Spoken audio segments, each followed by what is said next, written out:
നമസ്കാരമുണ്ട്. കമറുദ്ദീനാണ്. ഇന്നലെ ഫേസ്ബുക്ക് പോസ്റ്റിന്റെ വിശദീകരണമാണ്. കാരണം ഒരുപാട് ആളുകൾ വിളിക്കുന്നുണ്ട്, ഒരുപാട് ആളുകൾ പേഴ്സണലി മെസ്സേജ് അയക്കുന്നുണ്ട്.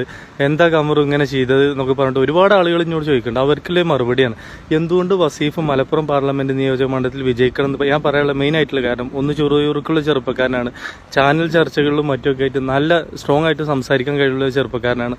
ചെറുപ്പക്കാർ വരണം എന്നുള്ള ഒരു ഒറ്റ ഉദ്ദേശം കൊണ്ട് മാത്രമാണ് ഞാൻ മലപ്പുറം പാർലമെന്റ് മണ്ഡലത്തിൽ ഇപ്രാവശ്യം ഇടതുവശത്തിന് അരിവാൾ ചുറ്റുക നക്ഷത്രത്തിൽ സ്ഥാനാർത്ഥിയായിട്ടുള്ള വസീഫിനെ ഞാൻ വോട്ട് ചെയ്യാൻ പോവാണ്. അത് നിങ്ങൾ ആര് തടഞ്ഞിട്ടും ഒരു കാര്യമല്ല. അത് എൻ്റെ വ്യക്തിപരമായ കാര്യമാണ്. കമറുദ്ദീൻ്റെ ഒരു ആദർശമുണ്ട്, ഒരു രാഷ്ട്രീയമുണ്ട്. അത് അന്നും ഇന്നും എന്നും ഒന്ന് തന്നെ കരം. അവിടെ മാറ്റൊന്നും സംഭവിച്ചില്ല. പക്ഷെ നിലപാടുകളിൽ എന്നും നിഷ്പക്ഷത പുലർത്തുന്ന ഒരാളാണ് ഞാൻ. അത് വിശ്വസിക്കുന്ന രാഷ്ട്രീയ പാർട്ടി എന്ത് തമ്മാടിത്തരം ചെയ്താലും കണ്ണടച്ച് സമ്മതം മുഴുന്ന ആളുകളല്ല. ഇവിടെ എന്താ പറയുക, എതിർ ശബ്ദമുള്ളിടത്ത് ജനാധിപത്യം ഉണ്ടാവും എന്ന് വിശ്വസിക്കുന്ന ഒരാളാണ് ഞാൻ. എതിർ ശബ്ദം എൻ്റെ എതിർ ശബ്ദം ഇങ്ങനെയാണ്. കാരണം ഒരുപാട് ചെറുപ്പക്കാരുടെ രാഷ്ട്രീയ പ്രസ്ഥാനമാണ് മുസ്ലിം ലീഗ്. യൂത്ത് ലീഗിൽ ഒരുപാട് ചെറുപ്പക്കാരുണ്ട്. ഒരുപാട് ഫൈസൽ ബാബുവിനെ പോലുള്ള ഏത് ഭാഷയും പ്രത്യേകിച്ച് ഹിന്ദിയൊക്കെ കൈകാര്യം ചെയ്യാൻ അത്രയും കഴിവും പ്രാപ്തിയുള്ള ചെറുപ്പക്കാർ ഈ മുസ്ലിം ലീഗിൽ ഉണ്ടാകുമ്പോൾ ഈ രണ്ട് പ്രായമായവരെ തന്നെ വീണ്ടും നിർത്തേണ്ട ആവശ്യമില്ലല്ലോ. അല്ലെങ്കിൽ പ്രായമായ നേതാക്കന്മാർക്കൊന്ന് വിചാരിച്ചുകൂടെ, എത്രയോ ചെറുപ്പക്കാരുണ്ട്, ഞങ്ങളൊന്ന് മാറുന്നു കൊടുക്കട്ടെ. അപ്പോൾ ഇവർ പറയണേ, എനിക്കൊരു സുഹൃത്ത്, മുസ്ലിം ലീഗിൻ്റെ സുഹൃത്ത് എനിക്ക് മെസ്സേജ് പറയാണ്, സുഹൃത്ത് ഫാസിസത്തെ പോരാടാനാണ്, ഒരുപാട് മോദിക്കെതിരെ യുദ്ധം ചെയ്യാനാണ്. അപ്പോൾ എക്സ്പീരിയൻസിൻ്റെ ആയിട്ടുള്ള ആളുകൾ പോകണം. ഇതുപോലെ പോരാടാനും യുദ്ധം ചെയ്യാനും തന്നെ അല്ലേ പണ്ട് കുഞ്ഞാലിക്കുട്ടി സാഹിബ് പോയത് സുഹൃത്തെ. എന്നിട്ട് എന്തിയായി? അതുപോലെ ഇപ്പോഴത്തെ സാഹചര്യത്തിൽ നിങ്ങൾ ആരും പ്രത്യേകിച്ച് അവിടെ ചെന്നിട്ട് കാര്യമായിട്ടൊന്നുമില്ല, ഒന്നും ചെയ്യാനൊന്നുമില്ല. അത് എല്ലാവർക്കും അറിയുന്നത് തന്നെയാണ്. ഇത്രയും 10 വർഷം അവിടെ ചെയ്തില്ല എന്നിട്ട് എന്തിയാ അവിടെ വല്ല മാറ്റം ഉണ്ടായി? ചെറുപ്പക്കാർക്ക് കൊടുക്കുകയും നിങ്ങൾ കാലാകാലം മരിക്കുന്നവരെ നിങ്ങൾ ആ പാർലമെന്റിൽ തന്നെ ഉണ്ടാവണം എന്നുള്ളൊരു ധാർഷ്ട്യം, ഇതൊക്കെ ഒരു വാശി, ഇതൊക്കെ ഏത് സിസ്റ്റമാണിത്? നിങ്ങളൊക്കെ വളർത്തുന്നത് ഏത് സിസ്റ്റമാണ്? എനിക്ക് മനസ്സിലാവണില്ലേ. നിങ്ങൾ ഏത് ലോകത്താണ് ജീവിക്കുന്നത്? സുഹൃത്തുക്കളെ, നിങ്ങളൊരു പാർട്ടി തീരുമാനം എടുത്താൽ നിങ്ങൾക്കൊരു എതിർ ശബ്ദമല്ലേ? ഒരുപാട് എൻ്റെ പഞ്ചായത്ത്, മേലാറ്റൂർ പഞ്ചായത്തിൽ യൂത്ത് ലീഗിൻ്റെ ഒരുപാട് സുഹൃത്തുക്കൾ എനിക്ക് മെസ്സേജ് അയച്ചിട്ടുണ്ട്. കമറു വിഷമമുണ്ട്, പക്ഷെ എന്താ ചെയ്യുക? വിഷമമുണ്ട് അവർക്ക് ഈ നിലപാടിൽ, പക്ഷെ എന്താ ചെയ്യുക? പാർട്ടി തീരുമാനമല്ലേ. സുഹൃത്തുക്കളെ, നിങ്ങൾ ഒരുപാട് ചെറുപ്പക്കാരില്ലേ യൂത്ത് ലീഗിൽ, അവരൊക്കെ അവസരം കൊടുക്കാതെ ഈ രണ്ട് പ്രായമായ ഇതെന്താ മലപ്പുറത്തെ വോട്ടർമാരെ വിഡ്ഢികളാക്കുകയാണ്. ചുരുക്കി പറഞ്ഞതാണ്, ഞങ്ങൾ ഏത് പുലിക്കുടിയെ നിർത്തിയാലും മലപ്പുറം പോലുള്ള ജില്ലയിൽ ഞങ്ങൾ വിജയിക്കുന്നുള്ള നിങ്ങളെ ധാർഷ്ട്യം ഉണ്ടല്ലോ, അതിനുള്ള തിരിച്ചടിയായിരിക്കും ഈ പാർലമെന്റ് തിരഞ്ഞെടുപ്പ്. അതിലൊന്നൊരു സംശയമല്ല.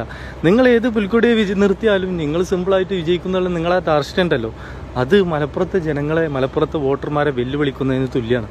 കാരണം ഒരുപാട് ചെറുപ്പക്കാരില്ലേ നിങ്ങളെ പാർട്ടിയിലൊക്കെ, ഒരുപാട് MSF-ലൂടെയും യൂത്ത് ലീഗിലൂടെയൊക്കെ വളർന്ന ഒരുപാട് ചെറുപ്പക്കാർ അവസരം കൊടുക്കും. നിങ്ങൾ ഈ പ്രായമായ ആളുകളെ തന്നെ, ഇവരൊന്നും പ്രത്യേകിച്ച് ഞാൻ അവിടെ പോയിട്ട് ഒന്നും ചെയ്യാല്ല. ഈട്ടിനെ കൊണ്ട് കഴിയുന്ന 18 അടവും 19 അടവും പറ്റിയിട്ടാണ് ഇവിടെ വന്ന് നിൽക്കുന്നത്. ഒരുപാട് സ്വത്ത് സമ്പാദിച്ചു, മകന് കോടികൾ ബിസിനസ് ഉണ്ട്. ഇനി എന്താ പുള്ളിക്ക് വേണ്ടത്? ഇനി പാർലമെന്റിൽ നിന്ന് അവിടെ തീരണമെന്നുള്ളൊരു ആഗ്രഹത്തിനാണോ? എനിക്ക് മനസ്സിലായിട്ടില്ല. കാരണം നിങ്ങൾ ചിന്തിക്കും, മുസ്ലിം ലീഗിലെ യൂത്ത് ലീഗിലെ പ്രവർത്തകരെ നിങ്ങളൊന്ന് ചിന്തിച്ച് നോക്കുക. നിങ്ങളെ തലവെച്ച് ചിന്തിക്കും. വെറുതെ നിങ്ങൾ ഇഷ്ടപ്പെട്ട രാഷ്ട്രീയ പ്രസ്ഥാനമാണ്, എന്ത് ചെയ്താലും ഞങ്ങൾ മൂളിക്കൊണ്ടേ ഇരിക്കും എന്ന് പറഞ്ഞാൽ ഇത് ഏകാധിപത്യമല്ലല്ലോ, ഇത് ജനാധിപത്യ രാജ്യമല്ലേ. കമറുദ്ദീനായിട്ടുള്ള വ്യക്തിപരമായ തീരുമാനം എടുക്കാൻ അധികാരം എനിക്കുണ്ട്. കാരണം നമ്മളൊക്കെ ജീവിക്കുന്നത് അങ്ങനത്തെ ഒരു രാജ്യത്താണ്. പിന്നെ ഇവിടുത്തെ മൈനോറിറ്റിക്ക് വേണ്ടിയിട്ട് ഇനി എന്ത് അവിടെ ചെന്നിട്ട് നിങ്ങൾ ഇനി പ്രത്യേകിച്ച് ഒന്നും ചെയ്യാല്ല. അവിടെ ഒരു ഇരിക്കുക, പ്രത്യേകിച്ച് സമയം കിട്ടുമ്പോൾ എന്തെങ്കിലുമൊക്കെ പറയാമെന്നല്ല, പ്രത്യേകിച്ച് ഒന്നും നിങ്ങളെ കൊണ്ട് ഇനി കഴിയൂല. അപ്പോൾ ചെറുപ്പക്കാരെ വിടിയും, അവരെന്തെങ്കിലും ചെയ്യോ നോക്കുക. മോദിൻ്റെ മുമ്പിൽ എഴുന്നേറ്റ് നിന്ന് സംസാരിക്കുമ്പോൾ ചെറുപ്പക്കാരെ കാണുമ്പോൾ തന്നെ ആ ഒരു ഗാംഭീര്യമല്ലേ. പ്രത്യേകിച്ച് ഫൈസൽ ബാബുവിനെ പോലൊക്കെ ആളുകൾ എന്നൊക്കെ പറഞ്ഞാൽ ഏത് ഭാഷയിലും ചുടുക്കോനൊക്കെ സംസാരിക്കാൻ കഴിയുന്ന ആളുകളാണ്. അവരൊക്കെ നിർത്തിയിട്ട് നിങ്ങൾ ഈ കാണിക്കുന്ന കോപ്രായം ഉണ്ടല്ലോ, ഇതൊന്നും അധികകാലത്തൊന്നും വില പോവില്ല. നിങ്ങൾ കണ്ടോളി, മലപ്പുറം പാർലമെന്റ് നിയോജക മണ്ഡലത്തിലെ ജനങ്ങൾ വിഡ്ഢികളല്ല. അവർ കാര്യക്ഷമതയോടുകൂടി വോട്ട് ചെയ്യാനും നിങ്ങളെ ആരെ നിർത്തിയാലും, പണ്ട് CM ബനാത്തുപാലൊക്കെ ഇവിടെ വന്ന് വിജയിച്ചു പോയി. ആ കാലമൊക്കെ കഴിഞ്ഞില്ലേ. അപ്പോൾ നിങ്ങളൊന്ന് ചിന്തിക്കും, മോളെ വെച്ച് ചിന്തിച്ചിട്ട് നിങ്ങൾ കുറച്ച് ആളുകൾ എന്നെ അവിടെ വന്നിട്ടോ എന്നെ ഗ്രൂപ്പിൽ നിന്ന് റിമൂവ് ചെയ്യണ്, അവനങ്ങനെ തീരുമാനം എടുക്കാൻ പാടുണ്ടോ? ഞാൻ ഈ ഒരു കാര്യം പറഞ്ഞു, എൻ്റെ നിലപാടുകൾ ചിലപ്പോൾ നിഷ്പക്ഷമായിരിക്കും.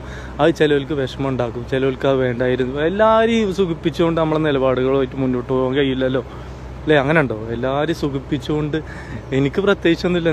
അതിനൊന്നും എന്നെ കിട്ടില്ല. എനിക്ക് എൻ്റെ വ്യക്തിപരമായ നിലപാടുകളുണ്ട്. ആ നിലപാടുകളുമായിട്ട് അന്നും ഇന്നും എന്നും മുന്നോട്ട് പോകുള്ളൂ. അതിലൊന്നും ഒരു മാറ്റമൊന്നും ഇനി വരില്ല കേട്ടോ. അതൊന്നും മാറുന്നു നിങ്ങൾ ആരെയും പ്രതീക്ഷിക്കേണ്ട, അതൊന്നും മാറൂല. അത് ഇങ്ങനെ തന്നെ പോവുള്ളൂ. അതുകൊണ്ട് വസീഫ് വരണം. ചുടുചുറുക്കുള്ള ചെറുപ്പക്കാരനാണ്, എന്താ പറയുക, പ്രാസംഗികനാണ്. ചാനൽ ചർച്ചകളിലൊക്കെ വളരെ ഉഷാറായിട്ട് സംസാരിക്കാൻ കഴിയുന്ന ചെറുപ്പക്കാരനാണ്. ചെറുപ്പക്കാർ വരണം. അപ്പം നിങ്ങൾ പറയും എന്നാലും തോൽക്കും, ആ തോറ്റോട്ടെ, എന്നാലും വേണ്ട. എൻ്റെ ഇപ്രാവശ്യത്തെ വോട്ട് അരിവാൾ ചുറ്റിയ നക്ഷത്രം. ഞാൻ ജീവിതത്തിൽ ആദ്യമായിട്ടാണ് അരിവാൾ ചുറ്റിയ നക്ഷത്രത്തിന് ഞാൻ വോട്ട് ചെയ്യാൻ പോകുന്നത്. അത് ഇപ്രാവശ്യം ഞാൻ ചെയ്തിട്ടേ നിൽക്കുള്ളൂ. നാട്ടിൽ ചെന്ന് കഴിഞ്ഞാൽ വസീഫിന് വേണ്ടി പ്രചാരണത്തിന് ഞാൻ ഇറങ്ങും. കണ്ടോളി നിങ്ങൾ.